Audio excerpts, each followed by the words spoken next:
To news.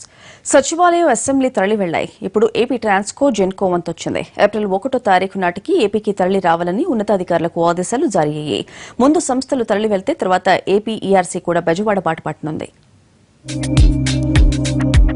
విద్యుత్ సౌధ తెలుగు రాష్ట్రాలకు వెలుగులు నింపే సంస్థ. ఎన్నో ఏళ్లుగా కలిసికట్టుగా ఏపీ తెలంగాణ పనిచేసిన సంస్థ.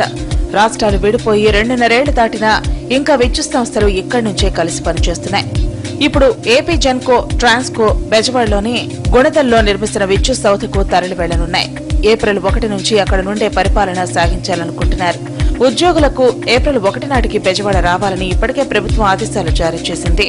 ఎన్నో ఏళ్లుగా ఇక్కడ పనిచేస్తున్నామని ఇప్పుడు సన్నిహితులు విడిచి వెళ్లిపోతున్నందుకు బాధగా ఉంటుందన్నారు సిబ్బంది. చాలా రోజులు కలిసి ఉన్నాం, అన్నదమ్ముల్లాగా కలిసి ఉన్నాం కాబట్టి చాలా మంది ఆ రోజు రాష్ట్రం విడిపోయినప్పుడు ఎక్కువ అనిపించదు, కానీ ఇప్పుడు మనుషులు కూడా కొంచెం దూరంగా వెళ్ళిపోతున్నా.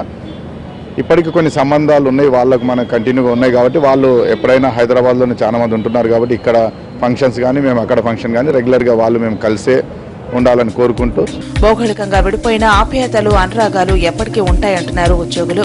మరోవైపు ఏపీ సిబ్బందికి గ్రాండ్ గా వేడుకోలు పలికేందుకు భారీ ఏర్పాట్లు చేస్తున్నారు. మాకు ఒకసారి విడిపోతున్నారంటే కొంచెం బాధనే ఉంటుంది. ఎందుకంటే ఒక కుటుంబంలో ఇద్దరు అన్నదమ్ములు పుట్టినప్పటి నుంచి కలిసి పెరిగి ఒక స్థాయి వరకు కలిసిమెలిసి ఉండి అన్ని రకాలుగా కష్టసుఖాలు పంచుకొని ఒకేసారి విడిపోయి ఎవరి సంసారాలు వాళ్ళు చేసుకుంటున్న సందర్భంలో కూడా బాధకు గురవుతారు. అయినా తప్పనిసరి పరిస్థితుల్లో విడిపోతారు కాబట్టి ఎక్కడి వాళ్ళు అక్కడ పోతే అలా పోవడం కూడా ఒక అందుకు మంచిది. ఎందుకంటే దూరం అయితే ప్రేమలు పెరుగుతాయి.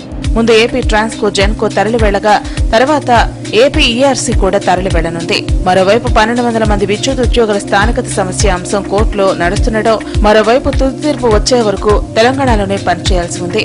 దీంతో శాశ్వత పరిష్కారం ఎప్పుడు వస్తుందోనని ఆశగా ఎదురుచూస్తున్నారు.